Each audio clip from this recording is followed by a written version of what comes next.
Hello and welcome guys. तो आज मैं आया हूँ LRS इंटरनेशनल एकेडमी में, जहाँ पर मेरा जो आज फर्स्ट डे है। आज दिन है 1 मार्च 2025 और डे है आज सैटरडे। तो आज की इस वीडियो में मैं आपको थोड़ा सा पूरा स्कूल घुमाऊंगा। देखते हैं कि स्कूल में क्या क्या चीज़ें हैं और क्या क्या बेटर अपॉर्चुनिटी मिल सकती है स्टूडेंट्स को। चलिए मैं आपको अंदर लेकर के चलता हूँ। ये हमारा रिसेप्शन एरिया है और आप देख सकते हैं ऊपर की तरफ जो आपको बोर्ड्स दिख रहे हैं, वहाँ पर क्लास 10th के जो टॉपर्स हैं, क्लास 12th के टॉपर्स हैं और साथ में हाउस कैप्टन्स हैं और जो हमारे एक्टिविटीज़ होती हैं, चैम्पियनशिप होती हैं, उनके विनर्स हैं। अब मैं ले चलता हूँ आपको LRS group of college and schools के रेस्पेक्टेड डायरेक्टर सर के पास। देखते हैं कि वो क्या मैसेज देना चाहते हैं। LRS international academy Raipur Sadat में जो स्थापना का मेन उद्देश्य है स्कूल का, एक अनुशासित वातावरण में बहुत अच्छी एजुकेशन बच्चों को देना है। इसी उद्देश्य को लेकर हम चल रहे हैं। 40 बीघा ज़मीन में लगभग 1 lakh square feet covered area का ये स्कूल बनाया गया है, जो आर्किटेक्चर की दृष्टि से भी बेजोड़ है। हमारा उद्देश्य ये है कि इस क्षेत्र के बच्चों को एक ऐसी शिक्षा प्रोवाइड कराएं जो आज के सिनेरियो में केवल मेट्रो सिटीज़ में ही संभव है, और हम कहीं ना कहीं उसमें सफल भी हुए हैं। लास्ट ईयर हमारे क्लास 12th की बच्ची आसिया वसीम ने डिस्ट्रिक्ट में 3rd पोजीशन प्राप्त करी। उससे पिछले साल हमारे स्कूल के जैन सैनी बच्चे ने पूरा नजीबाबाद सिटी टॉप किया। ये सब संभव हो पाया, और इससे भी सबसे इम्पोर्टेंट बात ये रही कि एक भी बच्चा 10th और 12th में फेल नहीं हुआ। किसी स्कूल का भी पैमाना बोर्ड रिजल्ट होता है। बोर्ड रिजल्ट एक ऐसा रिजल्ट है जिससे पता चलता है कि स्कूल में कितनी मेहनत हो रही है। आज के सिनेरियो में हर एक स्कूल ये तो दिखलाता है कि मेरा टॉपर ये रहा, लेकिन कोई ये बताने का प्रयास नहीं करता कि फेल कितने बच्चे हुए। आज ये बताते हुए मैं अपने आप को बड़ा गौरवान्वित महसूस कर रहा हूँ कि LRS इंटरनेशनल एकेडमी का सेकेंड लास्ट ईयर का रिजल्ट 100% रहा। एक भी बच्चा 10th और 12th क्लास में फेल नहीं हुआ। आज का जो ये सीन चल रहा है, इसमें को एजुकेशन है, लड़कियां और लड़के साथ साथ पढ़ते हैं। इसमें अनुशासन का विशेष महत्व है। हर एक स्कूल के टीचर को, हर एक स्टेक होल्डर को इसको बड़े सीरियसली लेना चाहिए। इसी सब चीज़ को लेकर चल रहे हैं, और वो सारी सुविधाएं हम यहाँ प्रोवाइड कराने का प्रयास कर रहे हैं जो केवल अंतर्राष्ट्रीय स्तर के विद्यालय में ही संभव है। धन्यवाद। चलिए मैं आपको स्कूल घुमाता हूँ। ये स्कूल का एक बहुत बड़ा प्लेग्राउंड है। आप देख सकते हैं पीछे की तरफ एक ग्राउंड सामने की तरफ भी है, उसके बारे में बातें बताऊंगा मैं। फिर ये आपको एक म्यूज़िक रूम देखने के लिए मिलता है। इसके अंदर बहुत सारे म्यूज़िकल इंस्ट्रूमेंट्स रखे हुए हैं। जब असेंबली होती है तो प्रॉपर म्यूज़िकल इंस्ट्रूमेंट्स के साथ में होती है। यहाँ पर स्टूडेंट्स म्यूज़िक सीखते हैं और उन्हें कैसे हमें प्ले करना है, अलग अलग इंस्ट्रूमेंट्स वो उनको सिखाया जाता है। हर किसी की अपनी अपनी पसंद होती है। किसी को हारमोनियम पसंद है तो किसी को ड्रम पसंद है, तो हर किसी की अपनी अपनी जो भी है पसंद होती है, उसके हिसाब से उनको सिखाया जाता है विद प्रॉपर इंस्ट्रूमेंट्स। यहाँ पर पूरी असेंबली की जाती है। Time to time horse riding जैसी एक्टिविटीज़ और स्पोर्ट्स भी यहाँ पर कंडक्ट किए जाते हैं। If you have interest in horse riding then it will be a great chance for you. School में 2 विंग्स हैं, एक जूनियर विंग है और एक सीनियर विंग है। अभी हम यहाँ पर किंडरगार्टन की तरफ हैं। यहाँ पर नर्सरी से लेकर के क्लास 2nd तक हर क्लास के 4 सेक्शन हैं और हर सेक्शन में 2 टीचर अपॉइंटेड हैं, ताकि एक एक बच्चे पर इंडिविजुअली ध्यान दिया जा सके।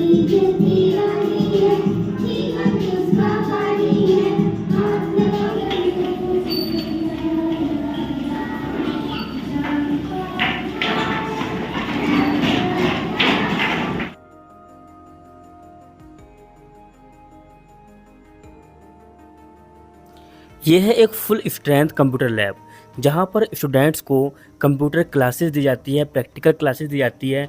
उन्हें बताया जाता है कि कैसे इसको ऑपरेट करना है, और प्रोजेक्टर भी इसके अंदर कंप्यूटर लैब में ही लगा हुआ है। ये लाइब्रेरी है जहां पर बच्चे सिलेबस के साथ साथ अदर जो एक्स्ट्रा बुक्स हैं उनको भी पढ़ सकते हैं। अभी मैं केमिस्ट्री लैब के अंदर हूँ। यहाँ पर ये इक्विपमेंट्स आपको दिख रहे हैं, इनकी हेल्प से ही बच्चे यहाँ पर जो केमिस्ट्री के प्रैक्टिकल्स हैं उनको करते हैं। और ये है एक बहुत ही खूबसूरत आर्ट एंड क्राफ्ट रूम। इसे देखकर आप अंदाज़ा लगा ही सकते हैं कि ये कितना खूबसूरत है। ये सीनियर विंग है और मैं इस समय सीनियर विंग के टॉप फ्लोर पर खड़ा हूँ। चलिए अभी मैं आपको ले चलता हूँ फिजिक्स लैब के अंदर। फिजिक्स लैब की जो वॉल है उस पर बहुत सारे जो हमारे साइंटिस्ट हैं जिन्होंने फिजिक्स में और साइंस के जो फील्ड है उसमें अपना कंट्रीब्यूशन दिया है, उन सभी के जो पोस्टर्स हैं, उनकी जो पोर्ट्रेट्स हैं वो वॉल पर लगे हुए हैं। और यहाँ पर आपको दिख जाएँ कुछ वर्किंग मॉडल्स जो कि बच्चों ने प्रिपेयर किए हुए हैं और काफ़ी अच्छे लग रहे हैं देखने में। देख के लगता है कि बच्चों ने कितना हार्ड वर्क किया होगा इनको बनाने के लिए। इतने सुंदर मॉडल बनाने के लिए सच में बहुत ज़्यादा डेडिकेशन की ज़रूरत पड़ती है। कभी आप लोग ट्राई करेंगे तब आपको पता लगेगा कि कितनी मेहनत लगती है ऐसे मॉडल में। Today, my science model topic is solar system. Firstly, I will tell you that what is solar system. The sun with 8 planets and their satellite together form the solar system. There are 8 planets in our solar system: Mercury, Venus, Earth, Mars, Jupiter, Saturn, Uranus, and Neptune. Mercury is the smallest planet. Venus is the hottest planet. Earth is the blue planet. Mars is the red planet. Jupiter is the largest planet. Saturn is the second largest planet, while Uranus is third largest planet and Neptune is the farthest planet. Now, the important and main thing is that the Earth is only planet that has land.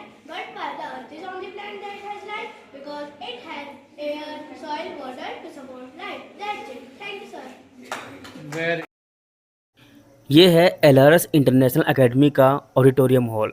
जितने भी culture programmes हैं और culture जो हमारे जितने भी functions होते हैं, फेलिसिटेशन सेरेमनी होती है, 26 जनवरी है और 15 अगस्त जैसे प्रोग्राम्स हैं, वो सभी यहाँ पर परफॉर्म किए जाते हैं। स्कूल स्टूडेंट्स के लिए अलग अलग समय पर अलग अलग स्पोर्ट्स के जो कॉम्पिटिशन्स हैं वो आयोजित करता है, क्योंकि बच्चों का मानसिक विकास तो पढ़ाई के माध्यम से होता ही है, साथ में स्पोर्ट्स के माध्यम से उनका शारीरिक विकास भी हो जाता है और बच्चों में सेल्फ डिफेंस की जो टेक्निक्स हैं वो भी डेवलप हो जाती हैं। देखिए, कुछ जगह ऐसी होती हैं जो विद्यालय से ज़्यादा दूर होती हैं, लगभग 30 किलोमीटर के आसपास, 25 किलोमीटर के आसपास होती हैं और वहाँ के लोग अपने बच्चों को अच्छी शिक्षा देना चाहते हैं, लेकिन आसपास कोई अच्छा स्कूल ना होने की वजह से वो नहीं दे पाते। तो उनकी सभी समस्याओं का जो समाधान है वो ये ट्रांसपोर्ट दूर करता है। स्कूल की 30 किलोमीटर की रेडियस में जितने भी गाँव हैं, कस्बे और शहर हैं, वहाँ तक विद्यालय का ट्रांसपोर्ट अवेलेबल है और बच्चों को जिम्मेदारी के साथ सेफली स्कूल में लेकर के भी आता है और उनके घर छोड़कर भी आता है।